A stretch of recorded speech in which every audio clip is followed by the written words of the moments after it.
గౌరవానికి వెళ్ళి వచ్చిన. అయ్యో నా కథ గురించి చెప్పాలి. మా ముచ్చట తెలియదా మీ అందరికీ?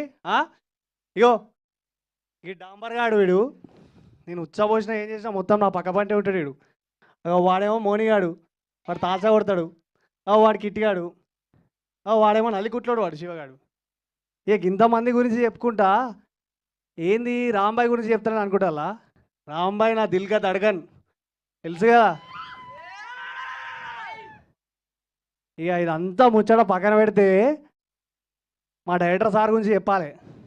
ఆయన కూడా ఇల్లందుకు వెళ్ళి వచ్చిండు. ఆయన పేరు సాయిలు కంపాటి. ఈ సినిమాను తీసిండు. ఇక ఈ సినిమా ఏం చేసుకుంటే మంచిగా ఉంటుందా అని చెప్పి ప్రొడ్యూసర్ కాడికి తిరుగుదామని చెప్పి పోతుంటే మన వేణన్న కాడికి పోయినాం.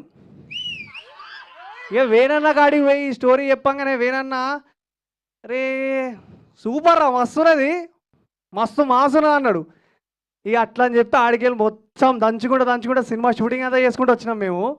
ఆ తర్వాత మెల్లగా రాహుల్ గారు కూడా వచ్చిండు, ఆయన కూడా మస్తు హెల్ప్ చేసిండు, మస్తు చేసినాం సినిమాని. ఇక ఈ సినిమాలో మ్యూజిక్ ఎవరు చేస్తే మంచిగా ఉంటుంది అని చెప్పి మస్తు ఆలోచిస్తుండే. అరే మట్టి వాసన తెలిసినోడు ఉండాలి కదా అని చెప్పి అప్పుడు మా సురేష్ అన్న కాడికి పోయినాం. ఇక సురేష్ అన్న ఇచ్చిండు చూడు మ్యూజిక్ ఈ సినిమాకి, బలవాడు సప్పుడు ఇట్లనే ఉండే, సినిమాలో వేరే ఉండే సప్పుడు. ఇక ఇదంతా అయిపోయింది. ఇక డిఓపి సార్ ఎవరు అనుకున్నప్పుడు ఆల్రెడీ సారు అంబాజీపేట చేసిండు. మరి మళ్ళీ బ్యాండ్ సినిమా చేస్తాడు అంటే కథ విన్నాడు, సూపర్ అని చెప్పి ఆయన కూడా బ్యాండ్ కథ చేసిండు, మస్తు చేసిండు, మస్తు చూపించిండు కూడా. నన్ను మా రాంబాయిని మా గ్యాంగ్ని మా ఊరిని మస్తు చూపించిండు. ఇక ఇదంతా అయిపోయింది. ఇంకా పెద్ద తలకాయ కావాలి మన ఏంది పరిస్థితి అని చెప్పి మొత్తం చూస్తుంటే ఇక అప్పుడు వచ్చిందే ఈటీవీ విన్ను. ఈ మధ్యకాలంలో లిటిల్ ఆర్ట్స్ ఇట్టు, ఓటీటీలో ఏది తిట్టది ఇట్టు, ఏది ముడుతుంది బంగారం ఈటీ వాళ్ళకు. ఇక మమ్మల్ని కూడా ముట్టుకున్నారు ఈటీ వాళ్ళు. మా సినిమా కూడా వాళ్ళే ప్రొడ్యూస్ చేసిర్రు, ఈటీవీ విన్నోళ్ళే. ఇక ఏం చెప్పాలి మా కథ గురించి, ఎంత చెప్పాలి, మొత్తం ఇరిగే తీసినాం మేము అందరం. యాక్టింగ్లో మస్తు కష్టపడ్డాం, ఎండలలో తిరిగినాం, వాళ్ళ తడిసినాం.